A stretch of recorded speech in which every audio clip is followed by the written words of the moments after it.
This is the Politics of Everything, and I'm your host, Amber Daines. Welcome to the podcast where we want to discuss the politics of everything, from money to motherhood, nutrition to narcissism, startups to secularism, the environment to equality, and much more. Our guests are experts in their field or topic of choice, even if you've not yet heard their name. This is a bipartisan podcast, so while we love exploring varied views and get a buzz from a healthy debate, by no means is this a one-sided forum for any one political view. So please listen up and enjoy the politics of everything. Bronwen Sciortino is here to discuss the politics of resilience. She's an author and self-professed simplicity expert who spent almost 2 decades as a high-powered, award-winning executive before experiencing a life-changing event that forced her to stop and ask the question, what if there's a better way to live?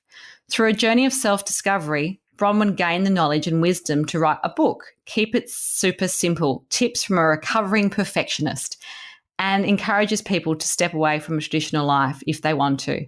Working globally through corporate programs, conferences, retreats, professional mentoring, and in the online world, Bronwen teaches people how easy it is to live differently. Welcome to the show, Bronwen.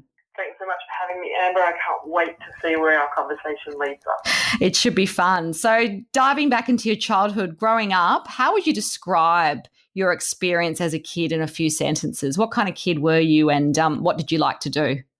I spent my entire time outdoors, either roaming the countryside, riding the horses, playing with the animals, or on the sporting field. I had a very free and natural upbringing. I pretty much lived, all the aspects of my life around those things. So as a kid, did you have a dream career and did you achieve that? I was always going to be a lawyer.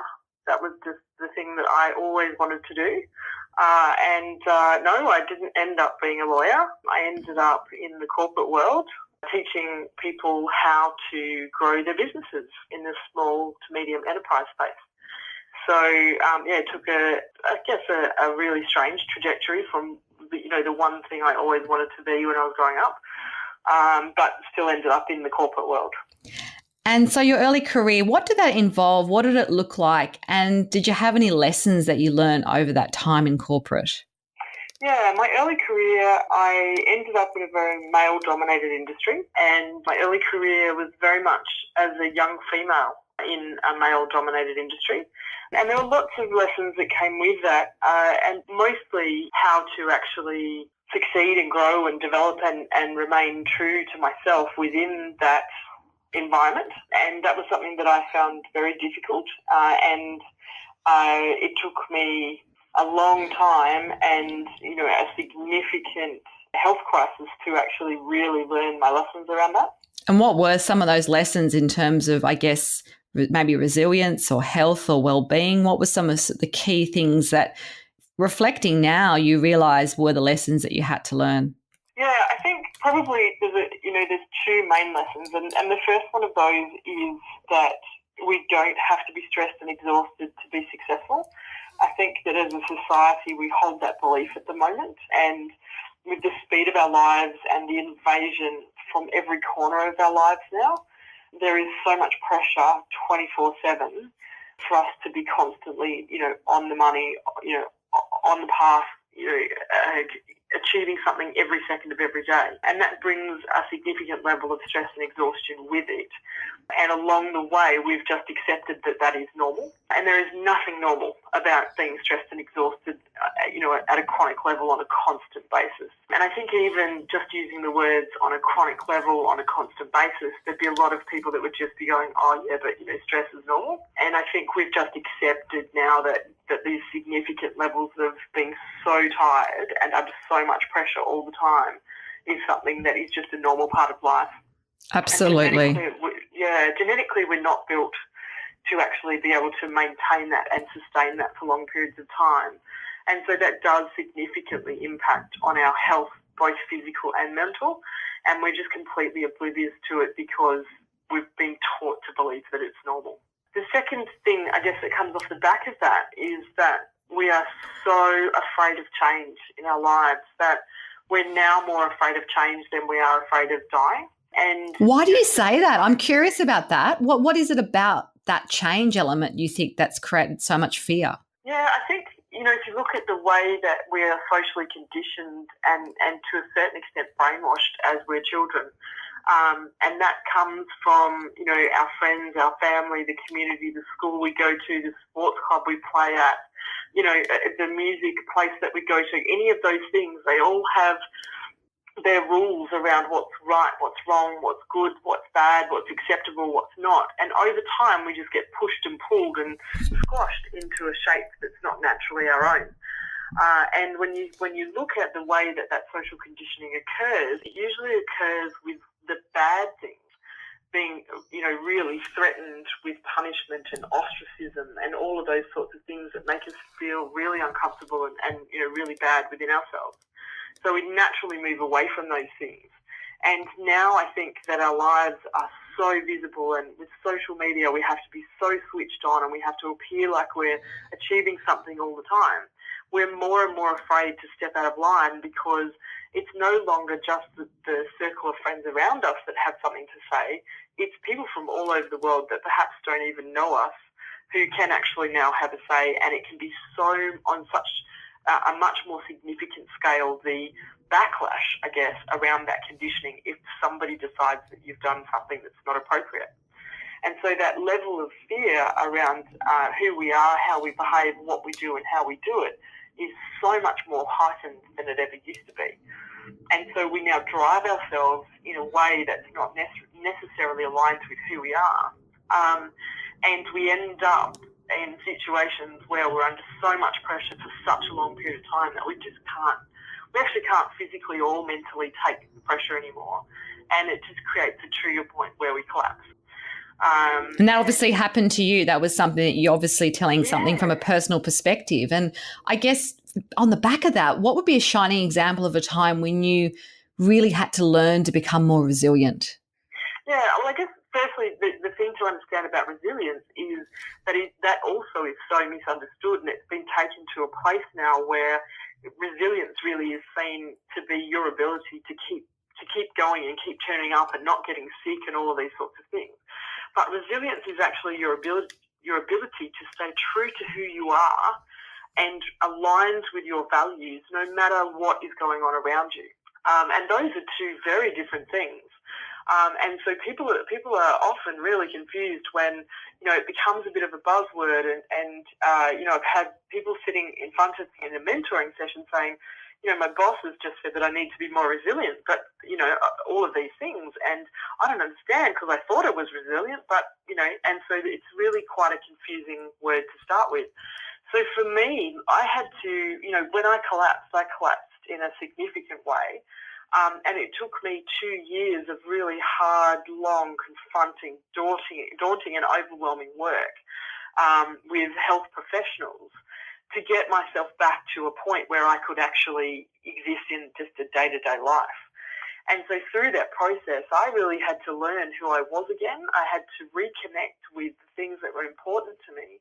And along the way, built a structure and a platform that allowed me to really create resilience moving forward. So because I really understand so deeply and am so connected with who I am now, it's really easy for me to ebb and flow through different stages and different challenges in life because I know the things that are aligned with who I am and not.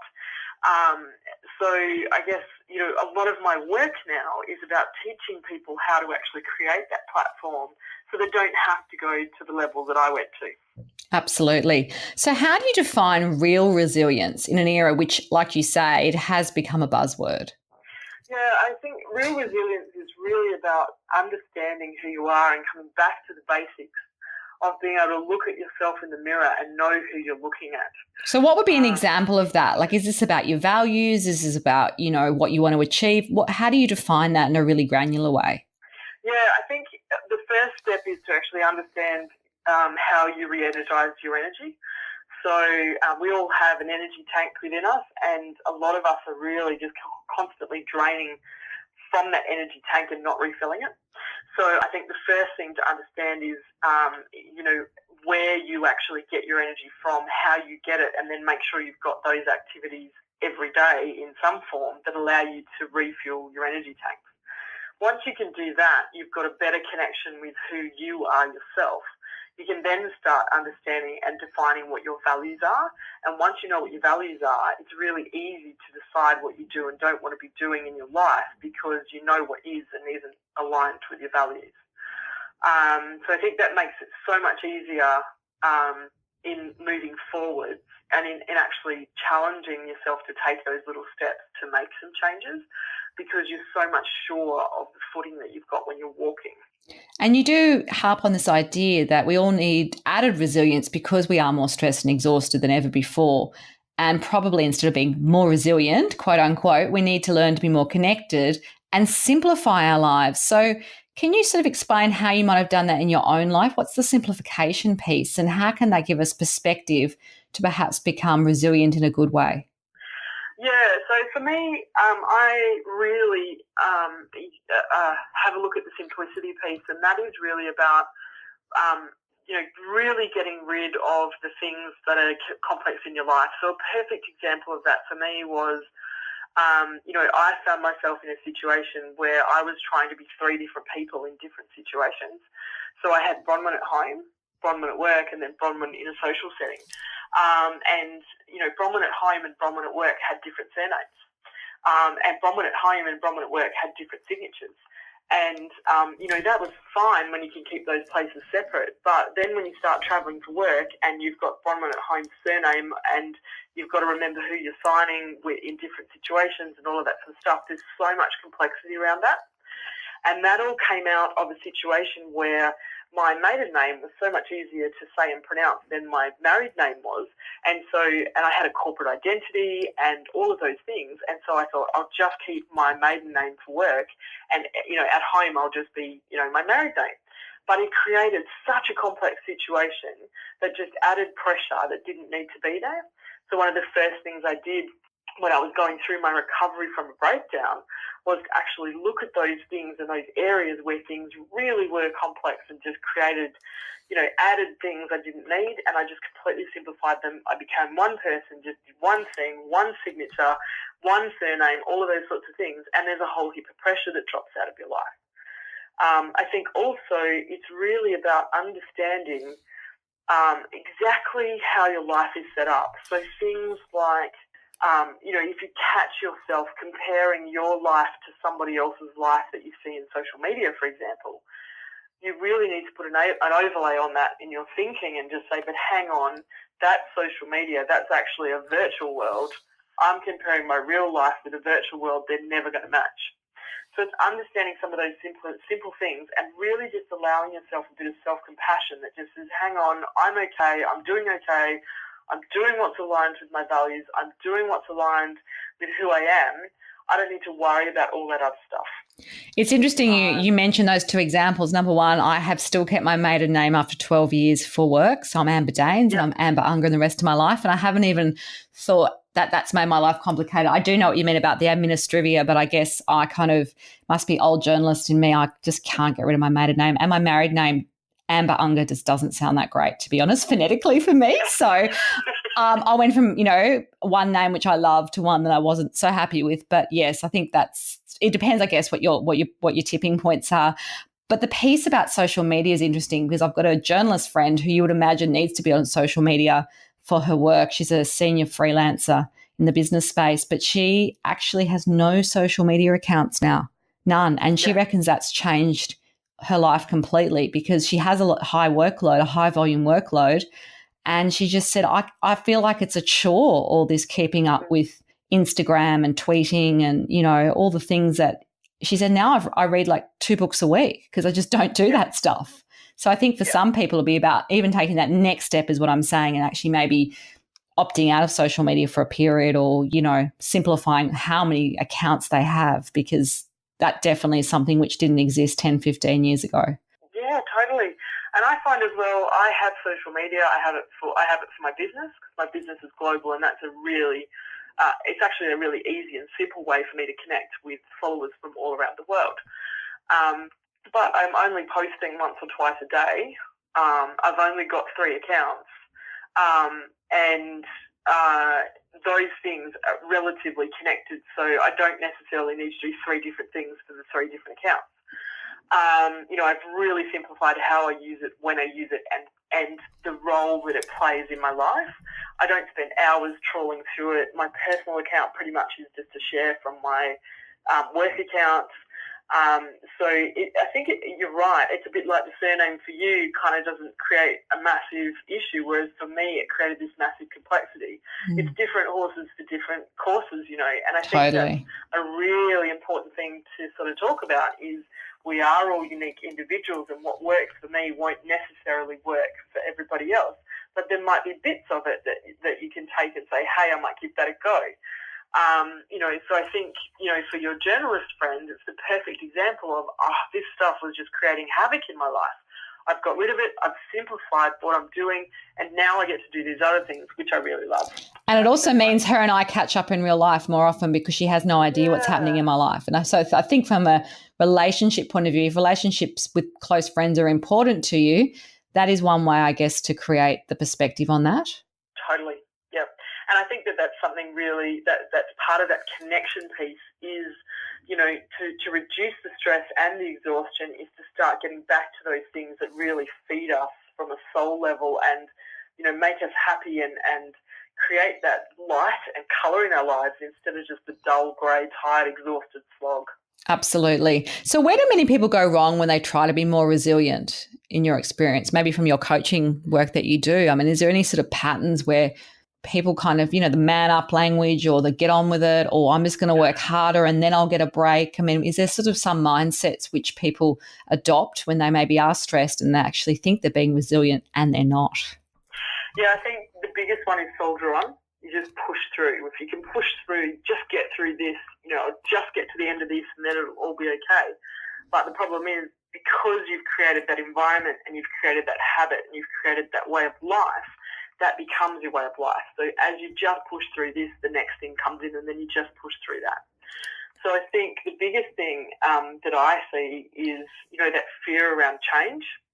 And, I can't do anything differently because. Yes. Or it's okay for you because I don't know about you, but in my life, it's this. So it becomes the comparison game. Yes, which we're all guilty of. It's like you might live your life like that and that's fine for you because of all of these, big long list of reasons. But I can't do that because of this. And it's like, okay, well, for starters, the way I live my life might not work for you at all in any format anyway. So really it's about just having a look at what you need, making sure you've got those energy creating activities so that you're refueling your tanks for starters. And then I think secondly, the next thing is people always know what they want. They always know the thing that they really would like to have in their life, but they're either too afraid to say or they won't say because they're too afraid they won't get it. And then their life really is a slog because they can't have the thing they want. And I think the thing is people go straight to overwhelm in things. Yes. They say, I'd really like to do this, but then it becomes just too big and they can't nut their way out. They can't chunk it down at all. And they how to get there. You almost talk yourself out of it, don't you? Sometimes you sort of say, I'd love to move to, outside, a capital city and have a tree change, but these are all the reasons I can't, or I've got to wait. That's exactly right. Yeah. Yeah, because it goes straight to overwhelm. So it's really about just making sure that, here's the thing you really want, and that's great. Let's just not even worry about going to overwhelm. Now let's have a look at the little steps you can take to work your way towards doing that. Because I think we really need to combat this need to have everything immediately. I have to succeed immediately. I've got to have this immediately. I've got to have all the money immediately. I've got to do all these things immediately. And then that just becomes pressure and stress and overwhelm. Whereas if you just say, here's the thing I want and here's the little things I can do to get there, let's just focus on the first one. And then you know that you're heading in the direction. And it's really interesting how it takes a little bit of time to start with because you're undoing, sometimes decades worth of mindset and habits. But the more you actually take these little steps and you just take that one step repeatedly and then all of a sudden that's a habit. And then it becomes, really quite quick after that, to head in the direction of the goal that you want. So it's sometimes it's just undoing some of the conditioning that we've been given and really just opening your mind to think about something in a little bit, of a different way, but that can open the way that you see it so significantly that, you can make massive changes in your life just from tiny little steps that you take. So can you share with us the most important or valuable people in your life that might have been mentors or even family or friends? If so, who are they and what have they taught you about true success and maybe resilience too? Yeah, I think probably there's been two really significant mentors in my life, and actually a third one is just presenting now, which is beautiful because it's lovely that in different stages of your life and in different ways people can really present. And the first of those was a lady called Mary Dwyer from Impact Solutions International. And she really was the first mentor that I had in my very early 20s. And she presented it at a time when I was really struggling with that male-dominated industry and really struggling to find my way around the boys' club and all of those things, that nobody admits exist, but, we all know they do. And so she really taught me about, my first steps in resilience in terms of really just staying connected with who you are. And she really taught me about that remaining connected with the feminine, irrespective of the fact that I was in a male-dominated industry. And she really taught me, I guess, my first footsteps along the pathway of being able to really change the way that your mind works and identify patterns in your mind and all of those sorts of things. My second mentor she actually presented for me about 12 months into my recovery from my breakdown. And that was the first, that was Melanie Ryan from the Melanie Ryan Applied Institute of Consciousness. And she really started opening up for me a whole world of information around energy medicine and energy healing, which had been a set of information that was completely closed off to me before. Yes. I just, mentally and from a conditioning point of view and all of those sorts of things, just nothing that I'd ever considered before. And so I actually started down the track of doing energy alignments and all those sorts of things whilst I was in sort of recovery from my breakdown. And that whole world opened up to me of, meditation and energy alignments and all of those sorts of things that just hadn't been on my radar before. And then the third sort of mentor, who's she's actually also a really good friend, is Freya Sampson, and she's from Earthheart. And so now actually that's presenting a much more sort of spiritual, I guess, education around the different sort of facets that are available down that track. And also the way that the corporate world can actually be connected with that sort of energy healing and those sorts of things, those worlds to go together to start to accelerate people forward, to actually help them move through these times of significant change in the way that we're living. Absolutely. So to wrap up, what would be your best advice for us all to become more successful in the politics of resilience? Yeah, I guess, probably the biggest lesson I learned, if I'm allowed to only say one from my journey. I'm being disciplined for you. Is actually that there's nothing I have in my life now that wasn't readily, easily and openly available to me before. I was just so closed off to all the opportunities in my life and to just how easily we can move forward in a different way that I just couldn't see it. And so really taking the time to learn about that resilience and, how you can more easily connect with who you are, with your values, with how you re-energize your energy tanks and refuel, that I think, is the catalyst for taking you forward in a different way. And I would say to any individual, don't wait for somebody else to actually create a training or allow you to attend a training or any of that sort of stuff around these things. If you don't have an employer that supports you in actually making these, changes to live differently, or you don't have family members that back you in these things, just step up and do it, because it really is the difference is living in a different way. And if you wait for someone else, you could be waiting forever. Absolutely. Well, we've really appreciated your candidness and personal stories today. If you want to connect further with Bronwen, there will be some details on our show notes. You've been listening to The Politics of Everything. Until next time, keep well.